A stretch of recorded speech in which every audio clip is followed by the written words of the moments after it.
Dulu dia mungkin mentalak istrinya karena tidak bisa anak mungkin. Bisa jadi dia mentalak istrinya mungkin karena ada sebab tertentu. Ya. Tetapi orang laki-laki itu berubah kalau wanita itu punya anak, hamil dan seterusnya. Makanya di dalam Islam dilarang ya mentalak istri tersebut ketika dia digauli.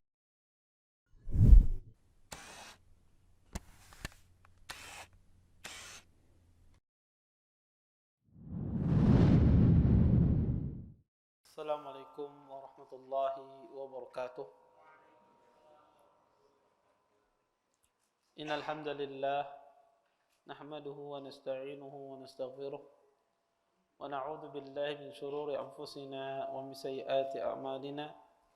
Man yahdihillahu fala mudilla lahu wa man yudlil fala hadiya lahu. Asyhadu an la ilaha illallah wahdahu la syarika lahu wa asyhadu anna Muhammadan abduhu wa rasuluh. Fa inna asdaqal hadits kitabullah wa khairul hadi hadi Muhammadin sallallahu alaihi wasallam wa syarrul umuri muhdatsatuha wa kullu muhdatsatin fid din bid'ah wa kullu bid'atin dhalalah wa kullu dhalalatin finnar. Amma ba'd. Bapak-bapak, ibu-ibu, ikhwan dan akhwat yang senantiasa dimuliakan oleh Allah Subhanahu wa taala.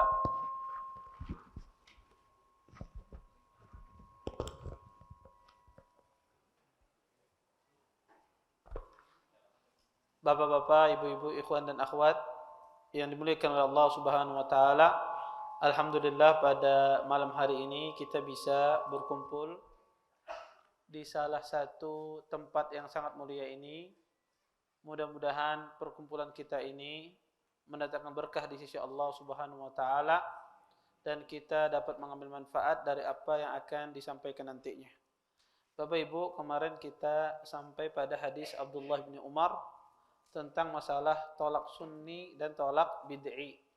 Yang kita jelaskan bahwasanya tolak bid'i itu adalah mentalak seorang istri di waktu dia lagi haid atau di waktu yang dia lagi suci, kemudian disetubuhi istri tersebut, digauli. Setelah digauli ditalak.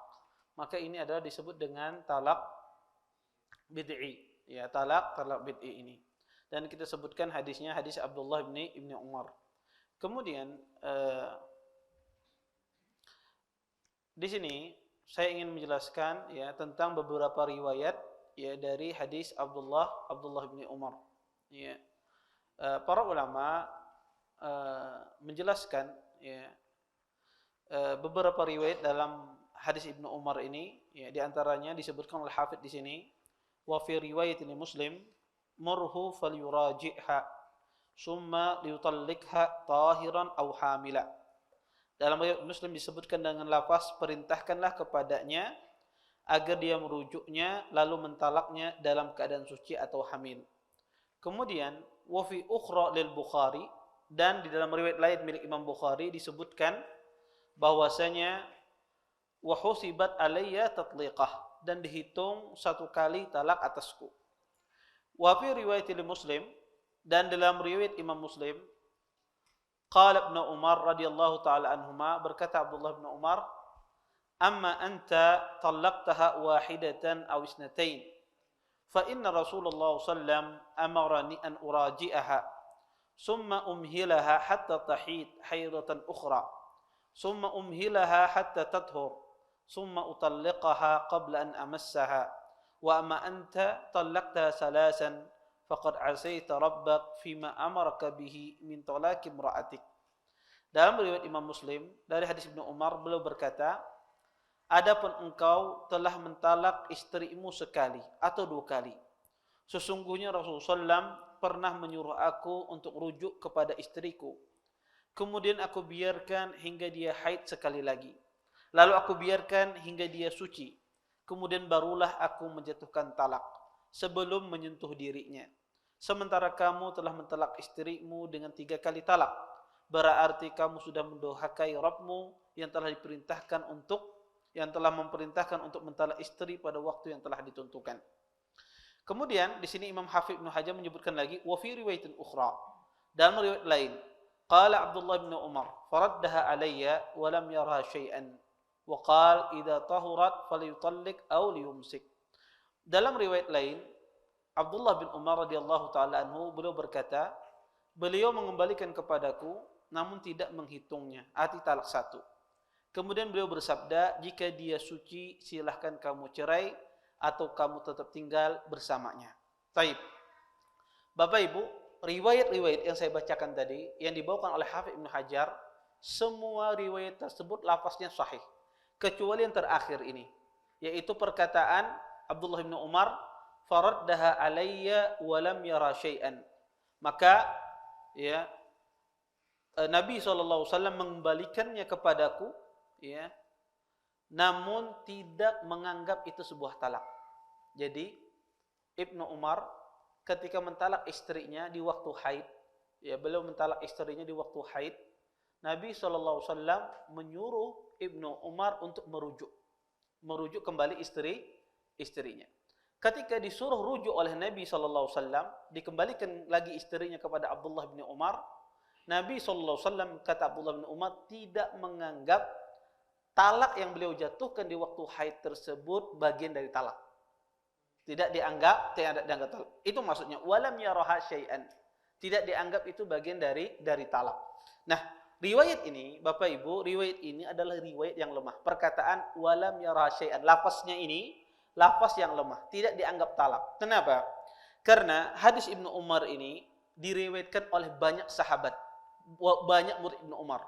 Di antaranya murid Ibnu Umar Nafi', Salim, kemudian muridnya Sa'id bin Zubair, ya. Kemudian wa Yunus ibnu Jubair, banyak sekali.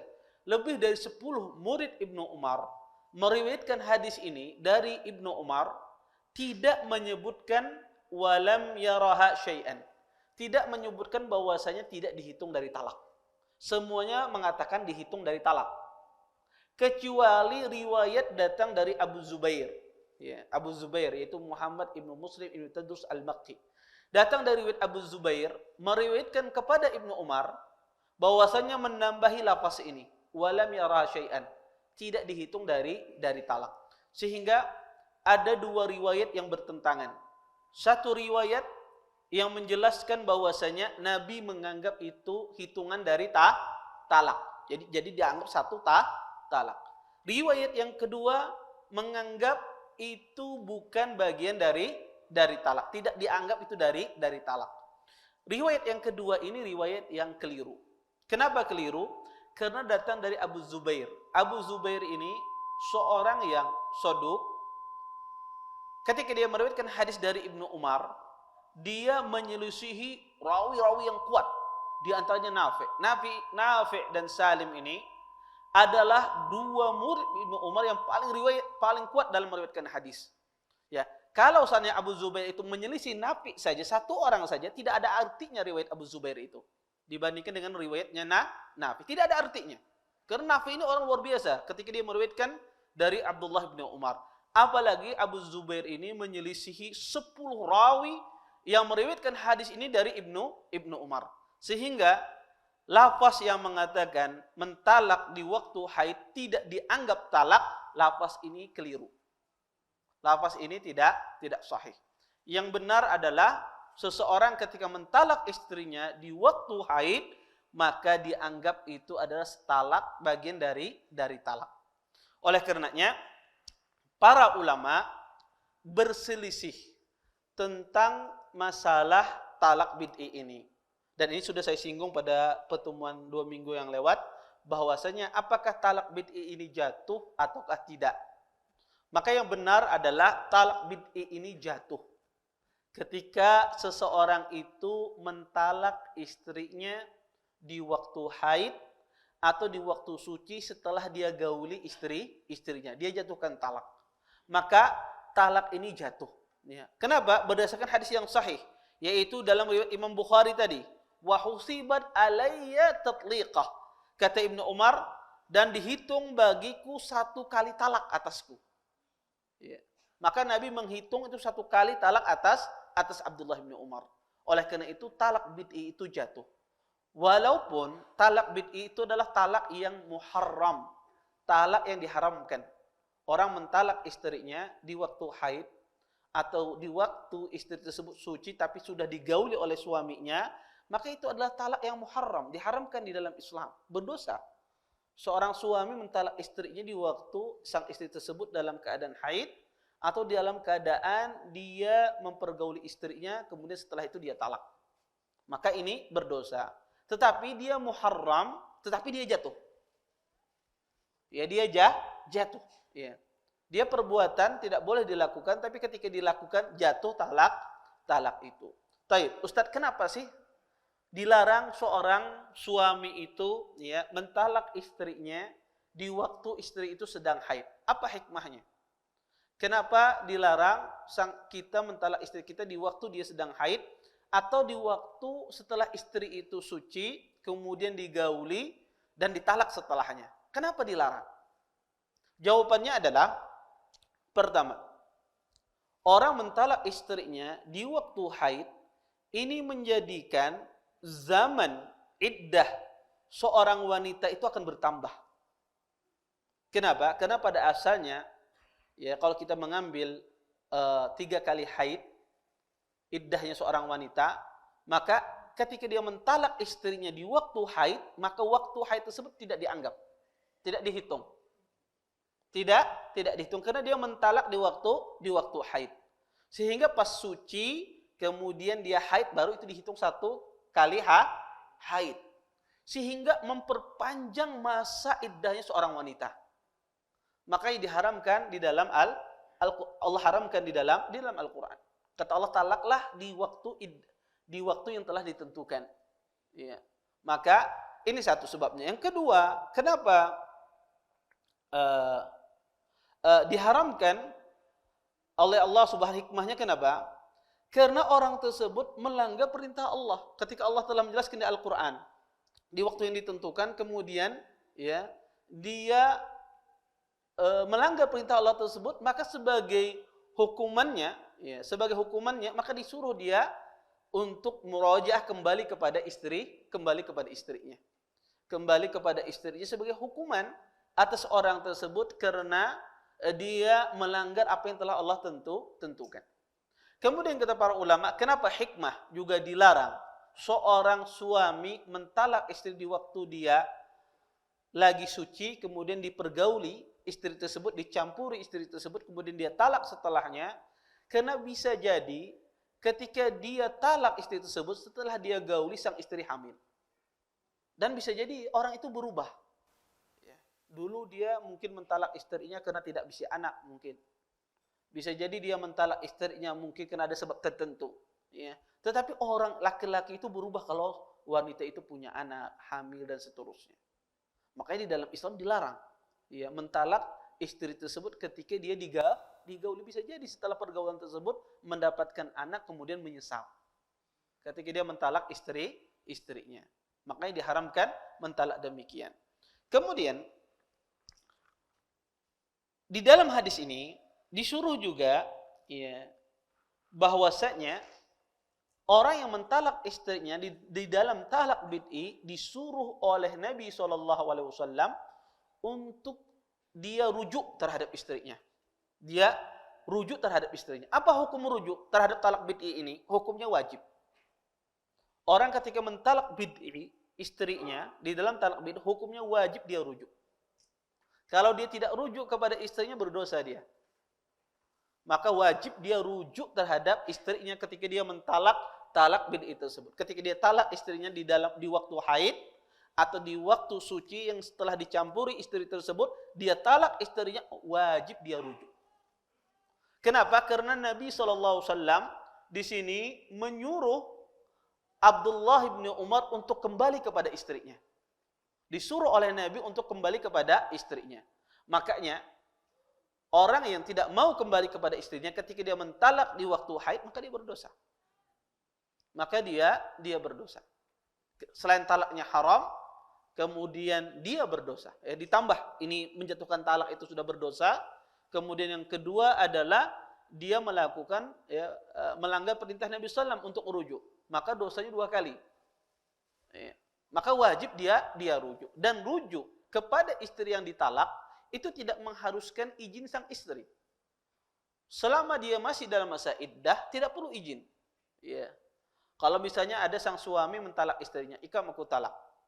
Kemudian esoknya suaminya menyesal. Ya. Akhirnya dia datang ke istrinya, aku rujuk ikam, ulun gak ada hakon pen rujuk. Kada bisa. Karena rujuk seorang suami kepada istri di masa iddahnya dia tidak membutuhkan ridho sang istri. Ya, tidak membutuhkan ridho sang istri karena sang istri tersebut masih di dalam kekuasaan sang suami. Maka rujuk ya kepada istri di waktu masih masa iddahnya tidak membutuhkan izin dan ridho sang istri tersebut. Suka kada suka ikam tetap masih istriku. Ya. Mau tidak mau tetap dia jadi istrinya. Kemudian di sini di dalam sebagian riwayat ya hadis Ibnu Umar tersebut ya bahwasanya Nabi SAW menyuruh Ibnu Umar tersebut untuk mentalak istrinya. Kata Nabi SAW, jika engkau rujuk terhadap istrimu, kemudian tunggu dia suci dari haidnya, kemudian dia haid kembali, kemudian suci lagi, baru suci yang kedua engkau talak. Di sini, di dalam hadis ini disebutkan, Nabi SAW menyuruh Abdullah bin Umar mentalak istrinya setelah dia rujuk. Kata Nabi, kalau ingin engkau talak juga, maka talak pada suci yang kedua. Maksudnya, istrinya ini haid, kemudian suci dari haidnya. Haid lagi, yang kedua, kemudian suci. Nah, suci yang kedua ini kata Nabi engkau talak kalau seandainya ingin mentalak istrimu. Di sini terjadi khilaf di kalangan para ulama.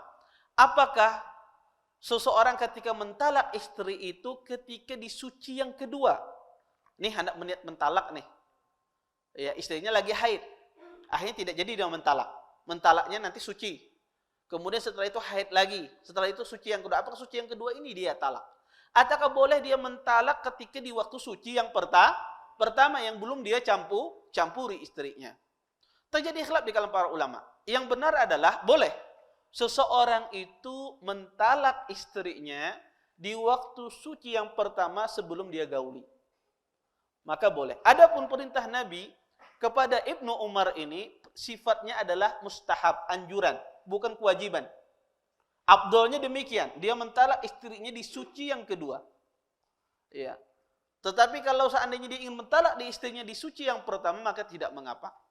Adapun perintah Nabi SAW di dalam hadis ini sekedar anjuran, sunnah, bukan perkara yang wajib.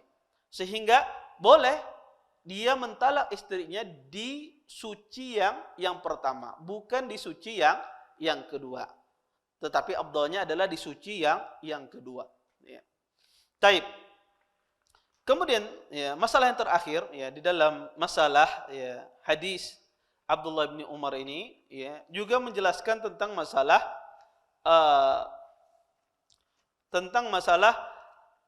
mentalak istri ya di waktu hamil.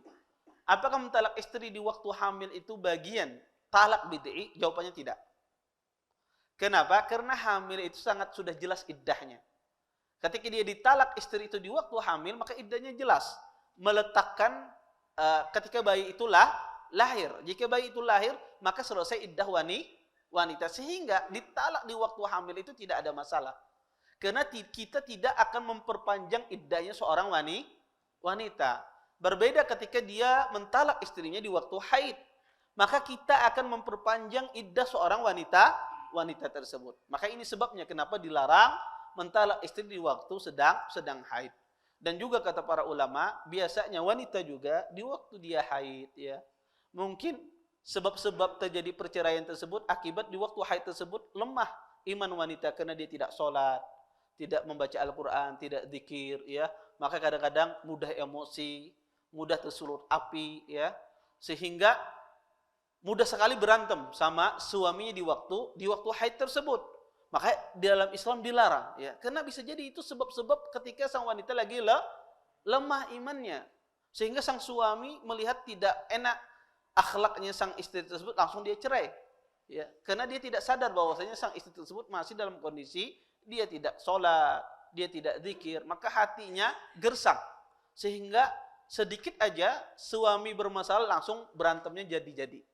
Makanya sebetulnya sang suami ketika istri dalam keadaan haid harus lebih baik ketimbang sebelum dia dalam kondisi tidak haid. Karena pada saat kondisi haid itu mental wanita itu ya terpukul. Ya pertama karena beban dia haidnya, yang kedua dia jauh ya dari Al-Qur'an, jauh dari sholat, sehingga sangat mudah dia imannya rusak, ya terganggu imannya. Karena ya jauh dari zikir, jauh dari Al-Qur'an, jauh dari sholat. Ya. Makanya dalam Islam ya, bisa jadi akibat perceraian itu akibat ketika imannya lagi lemahnya. Maka jangan ditalak di waktu haid. Bisa jadi dia sudah suci dari haid, dia berubah, akhlaknya bagus dan seterusnya. Dan sang suami tidak jadi mentalak istrinya. Taib. Ini kiranya permasalahan yang ada dalam hadis Abdullah ibnu Umar yang kita bacakan tadi. Kemudian kita lanjutkan ke hadis berikutnya. Ya. An Ibnu Abbas radhiyallahu taala anhuma qala at-talaq ala ahdi Rasulillah sallallahu alaihi wasallam wa Abi Bakr wa sanatain min khilafati Umar talaqus salas wahidatun. Faqala Umar bin Khattab inna an-nas qad ista'jalu fi amrin kanat lahum fihi anah falau amdaynahu alaihim fa amdahu alaihim. Rawahu Muslim. Dari Ibnu Abbas radhiyallahu taala anhuma, beliau berkata, pada masa Rasulullah SAW, Abu Bakar radhiyallahu taala anhu dan 2 tahun di masa Khalifah Umar bin Khattab, ucapan talak 3 dianggap 1 talak. Ucapan talak 3 dianggap 1 talak. Umar bin Khattab mengatakan, orang-orang sudah gegabah dalam perkara yang sebenarnya lapang. Kami akan tetapkan, kata Umar, talak tersebut terhadap mereka. Maka Umar pun melaksanakan ketetapan tersebut. Hadis ini dikeluarkan oleh Imam Muslim. Hadis Ibnu Abbas ini, ya, hadis yang dikeluarkan oleh Imam Muslim di dalam sahihnya. Dan ini salah satu hadis yang dikritik di dalam sahih Imam Muslim. Ya, salah satu hadis yang dikritik oleh sebagian ulama di dalam sahih Imam Muslim. Tetapi yang benar, insya Allah, hadis ini hadis yang sahih. Dan ana menjelaskan hadis ini secara detail, ya jalurnya ya di dalam disertasi saya doktorah. Saya jelaskan hadis ini secara detail. Maka hadis ini tidak benar kritikan terhadap hadis ini. Sebagian ahlu ilm melemahkan hadis ini yang di dalam sahih Muslim. Tetapi yang benar, hadis ini adalah hadis yang sahih. Taib. Tetapi apa yang dimaksudkan dalam hadis ini? Hadis ini berbicara tentang masalah talak 3. Apa yang dimaksudkan dengan talak 3? Sebagian orang memahami talak 3 itu seseorang mengatakan anti talik salasan. Engkau aku talak 3 kali. Sebagian orang menganggap talak 3 itu seperti itu. Sehingga kalau dia mengatakan demikian maka jatuh 3. Maka yang benar, talak semacam ini yang mengatakan anti talik, kamu saya talak 3, maka ini sebetulnya tidak jatuh talak 3 tersebut. Berdasarkan pendapat yang rajih. Kenapa? Karena perkataan 3 itu tidak dianggap. Itu perkataan lagu di dalam bahasa Arab. Maka ketika ada seorang suami mengatakan kepada istrinya, engkau aku talak 3 kali. Maka perkataan 3 itu perkataan lagu tidak dianggap. Sama orang mengatakan disuruh beristighfar 100 kali. Dia mengatakan ulun astaghfirullah 100 kali. Tidak dikatakan beristighfar 100 kali. Ya. Ya. Maka kata 100, kata bilangan itu lagu di dalam bahasa Arab, tidak dianggap. Ya, tidak dianggap. Maka pendapat yang paling benar di kalangan para ulama, orang yang mengatakan ikam aku talak 3, maka tidak dianggap. Ini jatuhnya 1. Tetapi dimasukkan talak 3 adalah dia mengulangi lafaz talak itu 3 kali di dalam satu majelis. Dia mengulangi lafaz talak itu 3 kali di dalam satu majelis. Seperti dia mengatakan, ikam aku talak. Kemudian dia ulangi lagi, ikam aku talak. Kemudian dia ulangi lagi sampai 3 kali, ikam aku talak 3 kali. Ini dimaksudkan talak 3. Ini dimasukkan dengan talak 3. Dia mengulangi lafaz itu tiga kali. Bukan dia mengatakan ikam aku talak 3. Maka kata bilangan 3 ini tidak dianggap dalam bahasa Arab. Ya, pada hakikatnya itu jatuh 1. Nah, apa hukumnya? Orang yang mengatakan semacam ini, ikam aku talak 3, ikam aku talak 3. 3 kali dia ulangi. Apa hukumnya? Di sini dijelaskan dalam hadis Ibnu Abbas ini, pada masa Nabi SAW dan pada masa Abu Bakar dan 2 tahun di kepemimpinan Umar bin Khattab, bahwasanya talak 3 itu dihukumi oleh Nabi 1. Orang mengatakan ikam aku talak, ikam aku talak, ikam aku talak, ikam aku talak, 3 kali dia ulangi. Pada masa Nabi dihukum menjadi 1. Dihukumi oleh Nabi itu 1 talak. Kemudian pada masa Umar bin Khattab radhiyallahu taala anhu, Umar menganggap bahwasanya orang yang mengatakan demikian dijatuhkan talak itu 3. Menjadi talak 3. Artinya kalau talak 3 kada kawal lagi inya kembali kepada istrinya. Nah, terjadi khilaf di kalangan para ulama dalam masalah ini. Jumhur ulama, imam yang 4, ya bahkan para sahabat dan yang lainnya, ya di antaranya Ali, Umar, Utsman, ya bahkan mazhab Zahiriyah mengatakan barang siapa yang mengatakan talak itu 3 kali di satu majlis di hadapan istrinya, maka talak itu jatuh 3 kali. Talak itu jatuh 3 kali. Dia tidak bisa kembali lagi kepada istrinya. Ya, maka talak itu jatuh 3. Pendapat yang kedua adalah pendapat ya sebahagian riwayat ya dari fuqaha, sebagian riwayat pendapat dari sebagian fuqaha ahli fikih, di antaranya fuqaha Malikiyah, mazhab Malik, kemudian mazhab Hambali. Sebagian mereka saja bahwasanya orang yang mengatakan talak 3 diulang-ulang itu jatuhnya cuma 1. Jatuhnya cuma 1. Kemudian pendapat yang ketiga adalah pendapat Hajjaj Ibnu Artah, ya. Ya, kemudian beliau mengatakan dan pendapat Muhammad Ibnu Ishaq. Beliau mengatakan bahwasanya talak 3 itu tidak jatuh. Ya, ini ada 3 pendapat dalam masalah ini. Ya. Pendapat yang ketiga mengatakan tidak jatuh. Pendapat pertama, pendapat kedua berdalil dengan dalil yang sama, yaitu hadis yang kita baca ini. Pendapat yang pertama, ya, pendapat yang pertama yang mengatakan talak 3 itu jatuh 3, hadis yang kita bacakan ini. Pada masa Umar dijadikan talak 3 itu menjadi apa? Talaknya jatuhnya 3, kata Umar, saya jadikan talak itu menjadi 3. Karena orang begitu gegabah, begitu gampangnya dia mentalak istrinya. Sehingga dijadikan oleh Umar talak itu menjadi talak 3. Dan ini kata pendapat yang pertama, ini ijma di kalangan para sahabat. Ya. Tidak mungkin Umar di sini menyelisihi perintah Nabi. Kecuali Umar di situ dia mengetahui bahwasanya ada dalil yang menjelaskan ini. Ya. Dan tidak ada sahabat yang mengingkari Umar bin Khattab pada saat itu. Kemudian, ya, kata para ulama, Umar tahu tentang masalah ini, ada dalil, tetapi sebagian sahabat tidak mengetahui tentang masalah ini. Ya. Sehingga sebagian ulama mengatakan dulu talak 3 itu pada masa Nabi jatuhnya 1. Kemudian hukumnya mansuh, terhapus. Sehingga Umar tahu bahwasanya hukumnya terhapus. Sehingga Umar mengatakan bahwasanya talak 3 itu jatuhnya 3. Sebagian ulama berpendapat yang kedua, mereka berdalil dengan hadis yang sama. Ini intinya.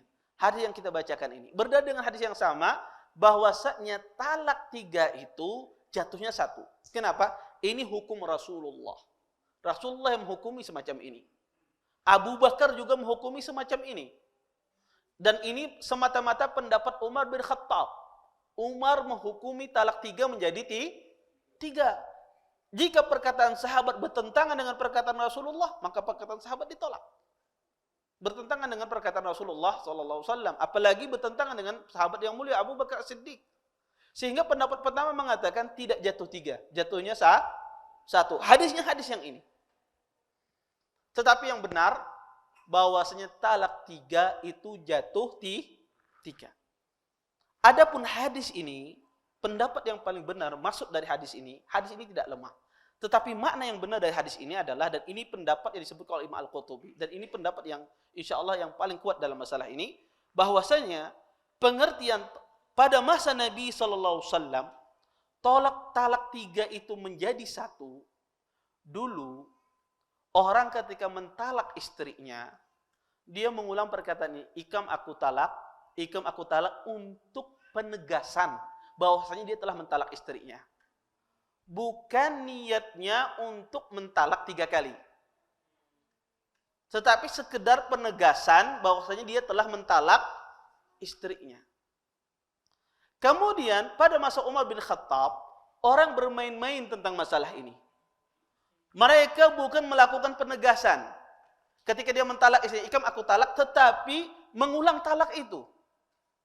Untuk mengulang talak itu menjadi talak yang kedua dan talak ketiga. Dulu pada masa Nabi, orang itu ketika dia mengucapkan itu, bahwasanya dalam rangka penegasan. Ya, bahwasanya ikam telah aku talak. Bahasa kitanya bujuran, ikam aku talak. Ya, sebagai penegasan. Tetapi pada masa Umar bin Khattab, orang begitu gegabah menggunakan kalimat tersebut, bermain-main. Ya, sehingga tidak bisa dibedakan ini ingin penegasan apa tidak. Sehingga dihukumi oleh Umar bin Khattab radhiyallahu taala anhu bahwasanya orang mengatakan talak 3 mengulangi jatuh 3. Itu maksud dari hadis ini. Ya, dan ini penafsiran Imam Al-Qurtubi, ini penafsiran yang paling kuat dalam masalah ini. Ada 7 ya, taujih ulama, 7 ya penafsiran ulama tentang hadis ini, tapi penafsiran yang saya sebutkan ini adalah penafsiran yang paling kuat di dalam menafsirkan hadis ini. Ya. Oleh karenanya, ketika seorang suami mentalak istrinya 3 kali, maka jatuh talak tersebut 3. Ya, jatuh talak tersebut 3. Sehingga dia tidak bisa kembali kepada istrinya. Berbeda hanya kalau dia mengatakan ikam aku talak 3. Maka ini tidak dijatuhi talak 3. Tetapi dijatuhi talak 1. Karena perkataan 3 bilangan tidak dianggap dalam bahasa Arab. Taib. Kemudian kita lanjutkan ke hadis berikutnya. An Mahmud ibn Labid radhiyallahu taala anhu qala ukhbira Rasulullah sallallahu alaihi wasallam an rajulin talaka imra'atahu 3 tatliqat jami'an faqama ghadban thumma qala ayul'abu bi kitabillah wa ana baina adhurikum hatta qama rajulun faqala ya Rasulullah ala aqtuluh. Rawahu An-Nasa'i wa ruwatuhu muwaththaqun. Dari Mahmud ibn Labid radhiyallahu taala anhu, beliau mengatakan telah dikabarkan kepada Rasulullah SAW mengenai seorang laki-laki yang mentalak istrinya dengan 3 kali talak sekaligus. Mendengar hal itu, beliau pun marah dan bersabda, kata Nabi, apakah kitabullah dipermainkan sementara aku masih ada di tengah-tengah kalian? Kemudian ada seorang sahabat berdiri dan mengatakan, wahai Rasulullah, bagaimana apabila aku bunuh saja dia? Hadis ini dikeluarkan oleh Imam Nasa'i dan semua perawinya thiqah. Ya. Hadis ini merupakan dalil yang menguatkan pendapat Umar bahwasanya talak 3 pada masa Nabi SAW itu juga jatuh 3. Kalau seandainya orang mentalak, tujuannya adalah ingin mentalak 3. Ya. Tetapi sebagian ulama melemahkan hadis ini. Kenapa lemahnya? Pertama, hadis ini dikatakan Mahmud ibn Labid, dia dikatakan sahabat yang masih kecil ketika Nabi masih hidup. Sehingga kata para ulama, Mahmud ibn Labid ini tidak mungkin dia mendengar Nabi SAW. Karena dia masih kecil. Karena sahabat itu dikatakan sahabat, walaupun ia melihat Nabi, walaupun hanya sekejap ia melihat Nabi, masih bayi, dikatakan dia sahabat. Ya. Nah, Mahmud ibn Labid ini masih kecil dia. Ketika Nabi meninggal, usianya masih kecil, belum mumayyiz. Sehingga sebagian ulama mengatakan Mahmud ibn Labid ini tidak mendengar dari Nabi SAW, sehingga dilemahkan hadis ini. Yang benar, Mursal ini disebut dengan hadis yang mursal, tapi mursal sahabi, mursal sahabat. Yang benar, mursal sahabat itu jadi hujjah di kalangan ulama hadis. Kenapa? Karena pada asalnya sahabat ini ketika meriwayatkan hadis ini, dia mendengar dari sahabat yang lain. Dia mendengar dari sahabat yang lain, tapi tidak dia sebutkan saja. Dan semua sahabat itu orang yang terpercaya. Ya, karena jarang riwayat sahabat itu kepada tabi'in. Ya, sehingga Muhammad ibn Labid ini dia mendengar dari Nabi SAW. Kemudian yang kedua, hadis ini dilemahkan oleh para ulama karena di dalam sanadnya ada Makhramah ibnu Bukair. Makhramah ibnu Bukair di sini dia meriwayatkan dari bapaknya. Yang riwayat Makhramah ini riwayat yang luar biasa. Ya. Kalau ada dalam ilmu hadis riwayat Makhramah pasti banyak permasalahannya. Makhramah ibnu Bukair ini dia meriwayatkan hadis dari bapaknya. Dan dikatakan Makhramah ibnu Bukair ini dia tidak mendengar hadis dari bapaknya. Karena dia tidak pernah menimba ilmu mengambil hadis dari bapaknya. Dan itu banyak, subhanallah. Banyak sebagian rawi-rawi itu bapaknya muhadis tapi anaknya tidak mengambil ilmu dari bapaknya. Di antaranya Abdullah bin Mas'ud, sahabat yang mulia. Ada anak beliau, Ubaidah, ya. Dia juga tidak mendengar dari bapaknya pada sahabat. Ya. Maka Makhramah ini kata para ulama dia tidak mendengar dari bapaknya. Tetapi yang benar, Makhramah ini dia mendengar beberapa hadis dari bapaknya. Sebagaimana dijelaskan oleh para ulama hadis, di antaranya Ali bin Madini dan yang lainnya. Kemudian Makhramah ibnu Bukair ini juga kitab bapaknya itu ada di tangannya. Ya, kitab bapaknya, hadis-hadis bapaknya itu ada di tangannya. Sehingga riwayatnya bisa diterima. Makanya kata Imam Malik, wijadahnya Makhramah sebagus-bagus wijadah. Buku yang ada di Makhramah ibnu Bukair dari bapaknya itu sebagus-bagus buku yang dia miliki. Ya, kenapa? Karena riwayatnya bagus kalau dia meriwayatkan dari bapaknya. Sehingga hadis ini adalah hadis yang sahih. Ya, hadis yang sahih dan ini menguatkan bahwasanya talak 3 itu kalau dikatakan 3 kali maka jatuh 3. Kemudian kita lanjutkan ke hadis berikutnya. Wan Ibnu Abbas radhiyallahu taala anhuma qala talaqa Abu Rukanah Ummu Rukanah faqala Rasulullah sallallahu alaihi wasallam raji imra'atak faqal inni talaqtuha salasan qal qad alimtu raji'ha rawahu Abu Dawud. Dari Ibnu Abbas radhiyallahu taala anhuma beliau mengatakan Abu Rukanah mentalak Ummu Rukanah istrinya. Lalu Nabi SAW bersabda kepadanya, rujuklah kembali dengan istrimu. Lalu dia berkata, sesungguhnya aku telah mentalaknya sebanyak 3 kali wahai Rasulullah. Kemudian Nabi pun menjawab, ya aku tahu, kembalilah kepadanya, kata Rasulullah. Hadis ini dikeluarkan oleh Imam Abi Daud. Hadis ini merupakan dalil sebagian ulama yang mengatakan talak 3 itu jatuhnya 1. Karena Nabi di sini menyuruh kembali Abu Rukanah. Tetapi hadis ini hadis yang lemah. Hadis yang lemah. Kenapa lemah? Ya, di dalam sanadnya terdapat rawi yang mubham. Mubham itu rawinya tidak diketahui siapa namanya. Ya, sehingga kalau ada rawi yang mubham di dalam sanad hadis itu sangat lemah. Ya. Taib, hadis ini berarti hadis yang lemah. Kemudian wa fi lafdhin li Ahmad, di dalam lafaz Imam Ahmad disebutkan talaqa Abu Rukanah imra'atahu fi majlisin wahidin salasan fahazina 'alaiha faqala lahu Rasulullah sallallahu alaihi wasallam fa innaha wahidatun wa fi sanadiha Ibnu Ishaq wa fihi maqalun. Dalam lafaz Imam Ahmad disebutkan Abu Rukanah mentalak istrinya dalam satu majlis sebanyak 3 kali. Lalu Abu Rukanah ini bersedih atas dia mentalak istrinya. Kemudian Nabi SAW pun bersabda kepada Abu Rukanah ini, talak seperti itu wahai Rukanah masih terhitung 1 talak, kata Rasulullah. Kemudian kata Hafidz Ibnu Hajar, pada 2 sanad hadis di atas terdapat Ibnu Ishaq yang masih diperbincangkan oleh para ulama tentang sanadnya. Lafaz Imam Ahmad ini juga lafaz yang lemah. Riwayat yang lemah. Kenapa dia lemah? Karena di dalam sanadnya ada seorang rawi yang bernama Daud Ibn Husain. Daud Ibn Husain ini kalau dia meriwayatkan dari Ikrimah, riwayatnya lemah. Di sini dia meriwayatkan hadis ini dari jalur Ikrimah Maula Ibn Abbas. Sehingga hadisnya dilemahkan. Kemudian juga, lafaz ini menyelisihi. Anak-anaknya Rukanah meriwayatkan hadis ini dari bapaknya. Bahwasanya kata anak-anak Rukanah, bapaknya mentalak ibunya 3 kali jatuh 3. Tidak mengatakan jatuhnya 1. satu. Riwayat anak itu lebih didahulukan ketimbang riwayat orang lain. Kenapa?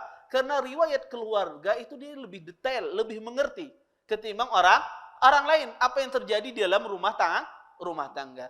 Sehingga hadis ini dilemahkan oleh para ulama. Kemudian waqad rawa Abu Dawud ya min wajhin akhar ahsanu minhu anna Abu Rukanah talaqa imra'atu Suhaimah al-Battah faqala wallahi ma aradtu biha illa wahidatan faraddaha ilaihi an-nabiy sallallahu alaihi wasallam.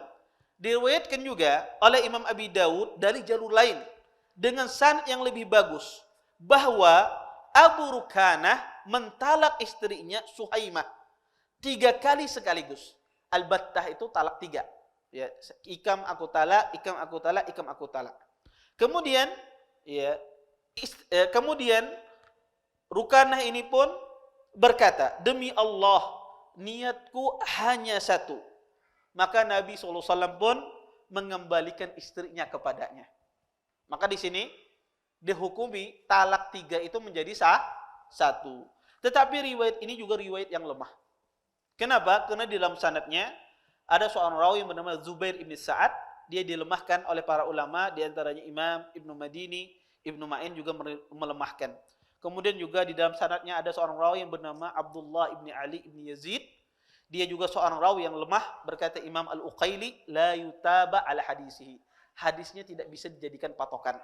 Kemudian juga di dalam sanadnya ya ittirab, goncang. Ya, di dalam sanadnya bermacam-macam model periwayatan di dalam sanad hadis ini. Oleh karena itu hadis yang disebutkan ini adalah hadis yang sangat lemah. Intinya Bapak Ibu, hadis yang kita sebutkan tadi, hadis yang mengatakan talak 3 jatuhnya 1 pada masa Nabi SAW, semua hadisnya lemah. Yang terbaik adalah hadis Ibnu Abbas yang kita bacakan tadi, bahwasanya talak 3 pada masa Nabi SAW jatuhnya 1. Pada masa Abu Bakar jatuhnya 1. Kemudian pada masa Umar menjadikan talak 3 itu menjadi 3. Tetapi kita jelaskan maksud talak 3 di sini adalah pada masa Nabi orang bukan mengulangi talak, tapi sekedar penegasan. Dia mengulangi talak tersebut sekedar penegasan. Ya. Kemudian pada masa Umar orang bermain-main. Ya.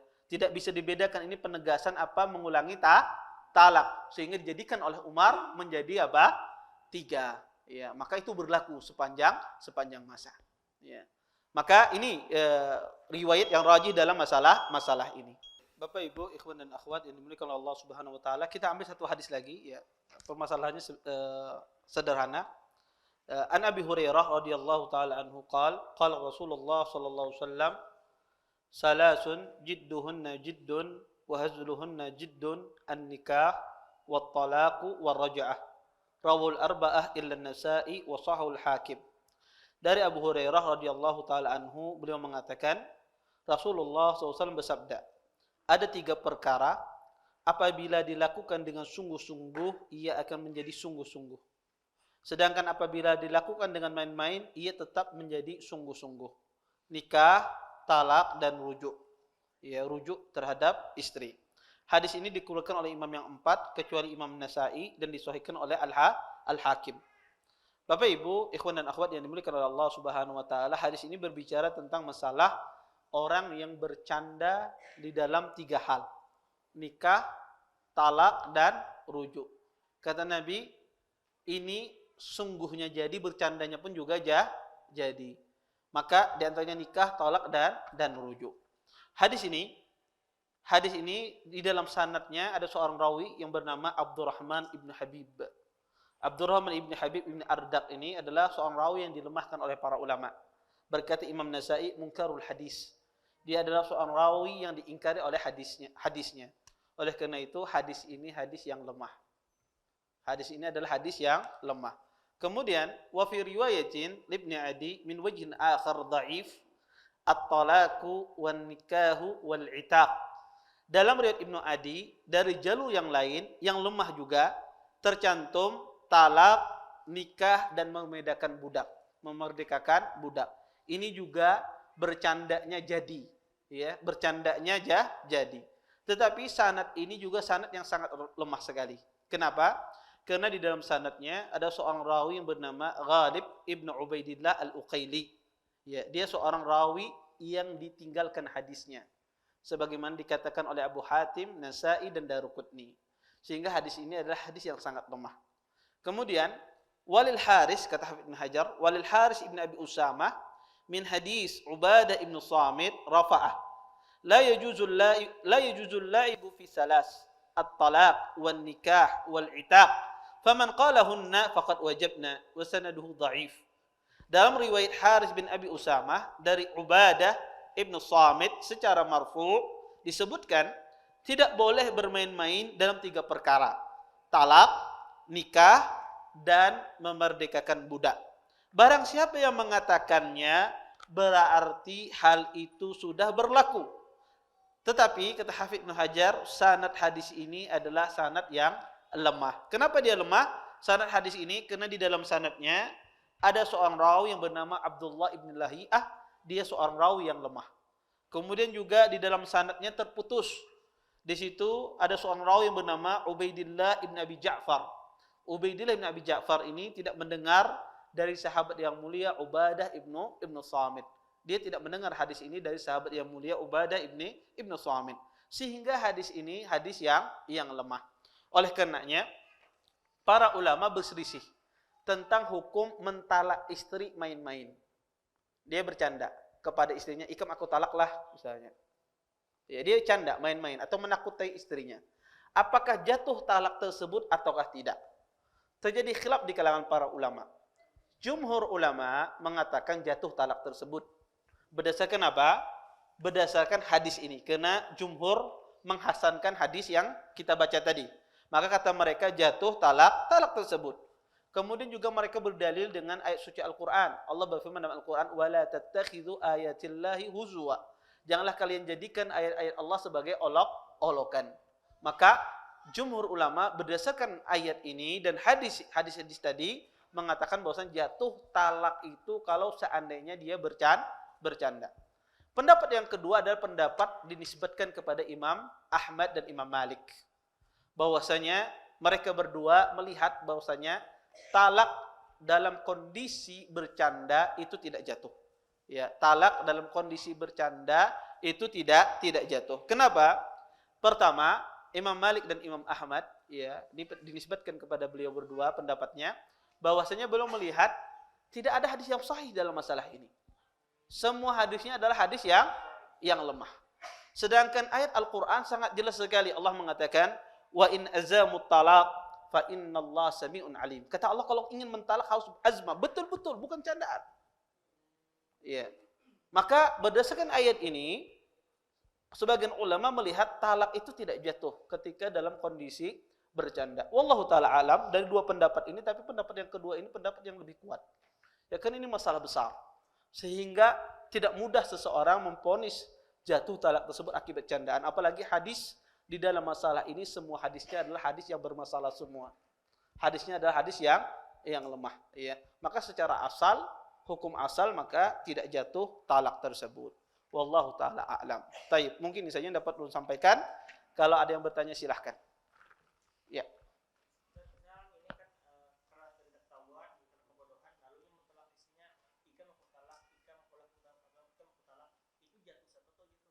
Iya. Jazakumullah khair. Sidin kada tahu hukum talak 3 itu jatuhnya 3 misalnya. Apakah jatuh talak 3? Ya jatuh. Karena kebodohan di sini, ketidaktahuan di sini tidak ditolerir. Tidak tolerir apa? Betul, mungkin dia dimaafkan. Karena perbuatan talak 3 ini adalah talak bid'i juga. Bagian dari talak bid'i. Talak bid'i itu ada dari sisi sifatnya, tadi mentalak istri di waktu haid atau di waktu dia suci dicampuri, maka itu talak bid'i dari sifat dan juga dari sisi jumlah. Talak bid'i itu juga ketika seorang mentalak istrinya 3 kali, ini juga talak bid'i. Dia berdosa tetapi jatuh talak tersebut 3. Kalau seandainya tidak tahu, mungkin dia tidak berdosa tetapi talak itu tetap jatuh 3 kali. Maka jangan main-main dengan kalimat talak. Emosi boleh tapi jangan sampai terkeluar di mulut. Cukup di dalam hati, ya. Ya kadang-kadang sebagian laki-laki ini kadang-kadang sudah terlanjur, kadang cinta itu harus melelahkan katanya. Ya. Baik, ada lagi yang lain? Fadhal. Tadi kan disebutkan talak tuh harus 3 kali dalam satu majlis ya. Iya. Harus 3 lafaz dalam satu majlis. Misalnya satu majlis itu 1 lafaz dan beberapa tahun kemudian satu majlis lagi 1 lafaz, apakah dihitung talak? Dihitung talak. Ya, setiap dia katakan talak itu dihitung talak. Ya, walaupun dia belum merujuk, masih dalam masa iddahnya, dia talak lagi. Masih dalam masa iddahnya, belum dia rujuk, dia talak lagi ketiga kali, dia ulangi talak tersebut, maka jatuh 3. Tapi setelah talak satu tadi rujuk dan beberapa tahun kemudian Talak itu dihitung sampai seumur hidup. Dia talak, rujuk. Kemudian 5 tahun talak lagi, dihitung talak yang sebelumnya itu. Jadi talak itu dihitung sampai seumur hidup. Kalau sudah 3 kali, maka kata kau lagi ibu bulik. Maka jangan sembarangan mentalak. Maka ini ya, makanya Allah jadikan talak itu di tangan laki-laki, bukan di tangan wanita. Karena laki-laki tersebut ketika dia berbicara, ketika dia memutuskan, dia melakukan banyak pertimbangan. Kalau lelakinya suka gegabah, ya apa-apa langsung talak, langsung main talak, ini beda-bedanya dengan wanita. Ya, suka apa-apa sebentar-bentar talak, sebentar-bentar talak. Kenapa? Karena Allah jadikan laki-laki itu dia memakai otaknya, ya tidak memakai perasaan. Ya bermasalah sama istri silahkan, tapi jangan pakai perasaan, tapi pakai otak. Pertimbangkan maslahat. Apakah ini ditalak atau tidak? Ya. Oleh karena itu, ya seseorang berusaha ketika dia melihat ada kekurangan istrinya, apa macam. Kalau kekurangan itu kekurangan yang biasa, bukan merupakan maksiat, maka dimaklumi. Ya dimaklumi. Ya karena itulah ya, tidak ada manusia itu yang sempurna. Ya. Tetapi itu Bang, laki-laki ini kalau sudah habis senjatanya terakhir apa? Kalau laki kada kau menjawab, pasti terakhir apa jangan ikam kutalak. Sudah itunya merasa menang sudah.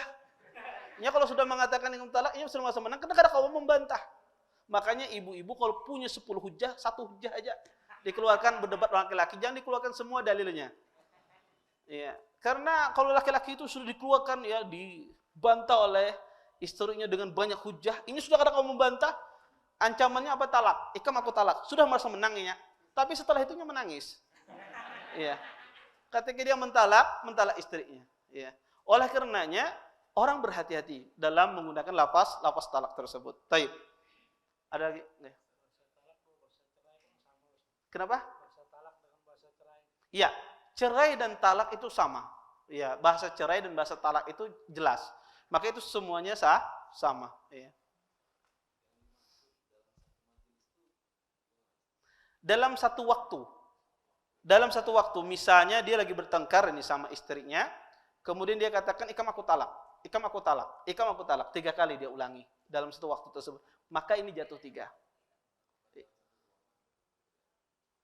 Entah itu satu ruangan, entah itu lewat telepon dia, entah dia mungkin menulis lafaz talak itu 3 kali di tulisannya, dia ikam aku talak, ya, kemudian SMS lagi aku ulangilah ikam aku talak pulang. Ya, 3 kali, maka ini jatuh ya lafaz talak tersebut talak 3. Taib. Ketika di dalam rumah tangga terjadi pertengkaran yang hebat, sehingga seolah-olah perceraian adalah solusinya. Akan tetapi seringkali tetap bertahan dikarenakan memiliki anak yang masih kecil. Dengan hujah kada tega melihat anak jadi korban perceraian. Ya. Itu solusinya seperti apa, Ustaz? Iya. Dan yang kedua, Ustaz, bagaimana caranya bisa menjadi sebaik-baik suami sekaligus ayah untuk anak-anak, khususnya untuk pasangan muda seperti saya, Ustaz, hingga jauh dari perceraian? Ya. Jazakumullah khair atas pertanyaannya. Pertama, kadang-kadang orang tidak bercerai akibat anak. Ya. Apakah itu sebuah solusi? Ya, itu solusi. Ya. Yang bisa mengetahui, yang paling paham tentang maslahat diri Anda dan keluarga Anda berdua. Seorang suami istri. Adapun ustadz, adapun yang lain itu hanya dia menjawab sebatas apa yang Anda sifati. Sebatas apa yang Anda ceritakan kepadanya. Tetapi sebetulnya yang paling mengerti tentang keadaan diri Anda dan keluarga Anda sendiri. Anda dengan istri Anda. Maka Anda yang paling paham mana yang lebih bermaslahat bagi Anda. apakah dia bercerai ataukah dia rukun di dalam rumah tangga tidak bercerai. Maka dia yang paling paham. Ketika Anda memutuskan tidak bercerai akibat seorang anak, maka ini adalah maslahat yang paling bagus. Karena Anda yang paling paham masalah tersebut. Karena keputusan itu berarti keputusan yang tepat. Karena Anda menganggap itu masalah yang besar.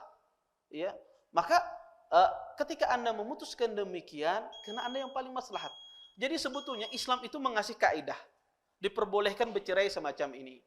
Ya, kapan seorang boleh bercerai, kapan tidak bolehkan bercerai. Ketika terpenuhi syarat semacam ini dia membolehkan berceraian, tidak mesti harus wajib dia bercerai, tidak mesti.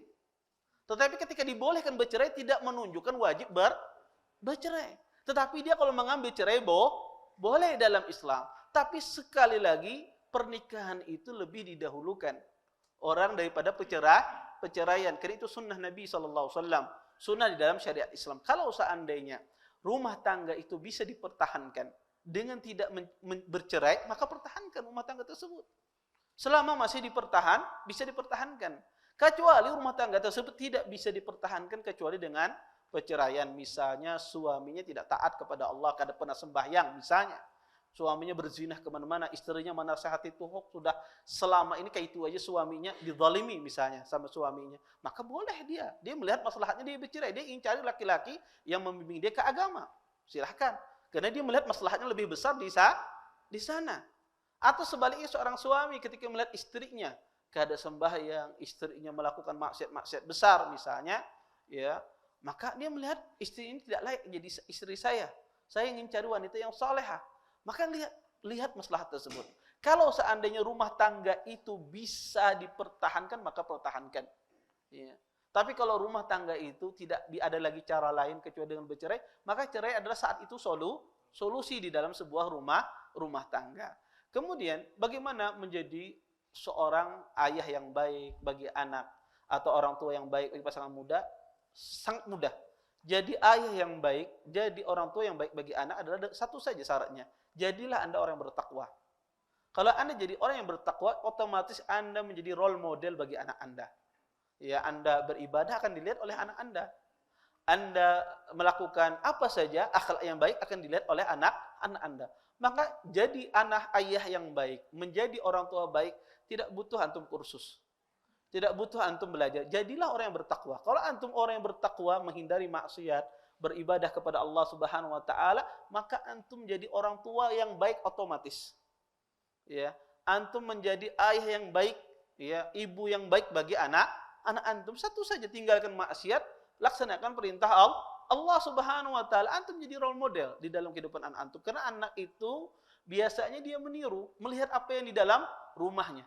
Kalau ibunya ketujuh pecah piring, anaknya ketujuh pecah piring juga. Ya. Kenapa ditakuni? Ibu incak di rumah. Iya, pecah piring. Ya. Maka anak itu sifatnya meniru apa yang dicontohkan oleh orang tuanya. Maka sebetulnya nggak perlu ikut kursus-kursus bagaimana cara betul itu suatu yang baik. Tapi intinya inti bertakwa. Kalau inti bertakwa sudah selesai masalahnya. Ikut latihan ini, tetapi maksiat aja digawi. Siapa dia mau jadi role model untuk anaknya? Bagaimana dia role model untuk keturunannya? Wallahu taala alam. Adakah lagi yang lain? Baik, terakhir. Misalnya kan ucap 3 kali talak nih, bawa ke pengadilan, ujar pengadilan, kan terjatuh salah satu, pakai apa tuh? Ikuti pengadilan kah atau ikuti yang dia di hadis tadi? Iya.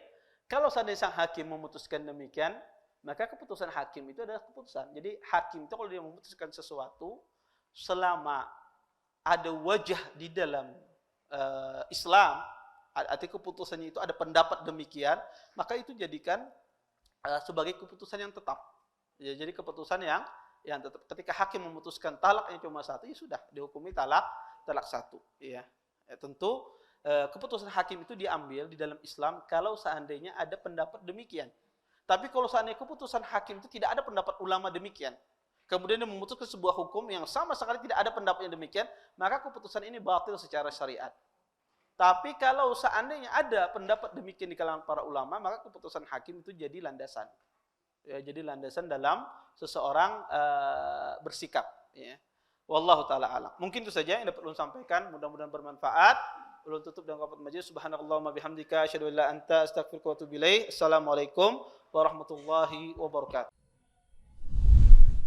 Terima kasih. Jazakumullah khairan wa barakallahu fikum. Video ini dibuat atas partisipasi dari donasi Anda. Semoga menjadi amal jariah bagi Anda semuanya.